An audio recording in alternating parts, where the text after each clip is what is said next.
জীবনকে সুন্দর করতে চাইলে এই উপদেশগুলো মেনে চলো। বহুকাল আগের কথা, একটি ছোট গ্রামে 3 জন ঋষি বাস করতেন।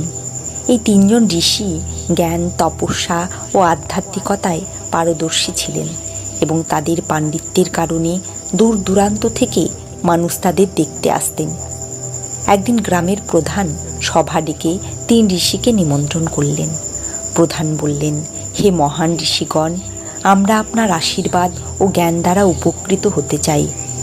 দয়া করে এমন কিছু শিক্ষা দিন যা আমাদের জীবনকে সুন্দর করে তুলতে পারে। প্রথম সাধু, যার নাম ছিল জ্ঞানসাগর, তিনি বললেন, সত্য আমাদের জীবনের জন্য গুরুত্বপূর্ণ। সত্যই সেই পথ যা আমাদের প্রকৃত সুখ ও শান্তির দিকে নিয়ে যায়।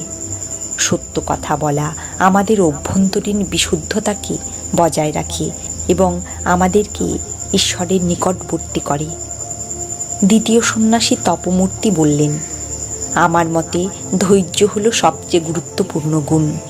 শুধুমাত্র ধৈর্যের সাথে আমরা আমাদের জীবনে আসা অসুবিধার মোকাবিলা করতে পারি।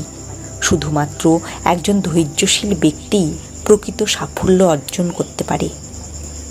তৃতীয় সাধু অনাসক্তি বললেন, ত্যাগ হলো একটি মহৎ গুণ। ত্যাগের মাধ্যমে আমরা আমাদের অহং এবং ইচ্ছাকে নিয়ন্ত্রণ করতে পারি। ত্যাগের মাধ্যমে আমরা সত্যিকারের আনন্দ পাই।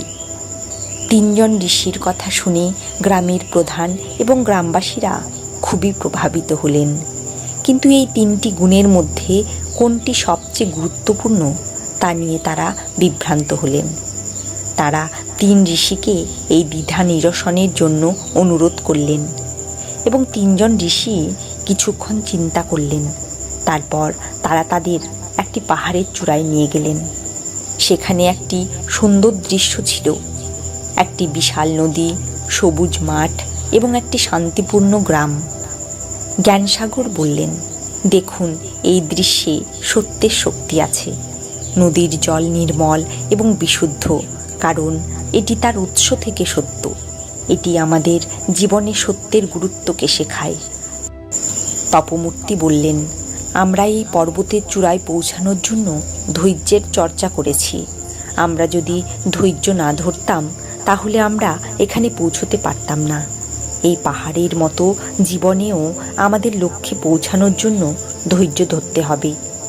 অনাসক্তি বললেন, নদীরা তাদের জল উৎসর্গ করে পৃথিবীতে জীবন দিতে। ক্ষেত তাদের শস্য উৎসর্গ করে যাতে আমরা সবাই খাদ্য পাই। ত্যাগের মধ্যেই প্রকৃত সৌন্দর্য এবং প্রকৃত সুখ আছে।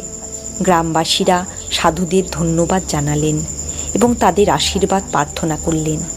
3 জন ঋষি তখন একসাথে বললেন, যখন আমরা সত্য বলি তখন আমাদের মধ্যে ধৈর্য ও ত্যাগের বিকাশ ঘটে। ধৈর্য ধারণ করলে আমরা সত্য ও ত্যাগের পথে চলি এবং যখন আমরা ত্যাগ স্বীকার করি আমরা সত্য এবং ধৈর্যকে আলিঙ্গন করি। এই 3টি গুণ পরস্পর সংযুক্ত এবং আমাদের একটি ভারসাম্যপূর্ণ ও সুখী জীবনযাপন করতে সাহায্য করে। গল্পের শিক্ষা, এই গল্প থেকে আমরা এটাই শিখি যে সত্য, ধৈর্য এবং ত্যাগ, এই 3টি গুণ জীবনকে অর্থবহ ও পরিপূর্ণ করে তোলে। জীবনে চলার পথে অনেক সময় প্রতিকূলতা আসে, কিন্তু এই গুণগুলোকে অবলম্বন করে আমরা প্রতিটি পরিস্থিতির মোকাবেলা করতে পারি। সত্য আমাদের নৈতিকতা ও সততা শেখায়। ধৈর্য আমাদের সংগ্রাম ও সহ্য করার এবং তাদের কাছ থেকে শেখার ক্ষমতা দেয় এবং ত্যাগ আমাদেরকে আমাদের স্বার্থের ঊর্ধ্বে উঠে অন্যের কল্যাণের জন্য কাজ করতে অনুপ্রাণিত করে। আমরা যদি আমাদের জীবনে এগুলি গ্রহণ করি তবে আমরা কেবল নিজেদের নয়, আমাদের সমাজকেও উন্নত করতে পারি। জীবনের প্রকৃত সৌন্দর্য ও আনন্দ এই গুণাবলীর মধ্যেই নিহিত।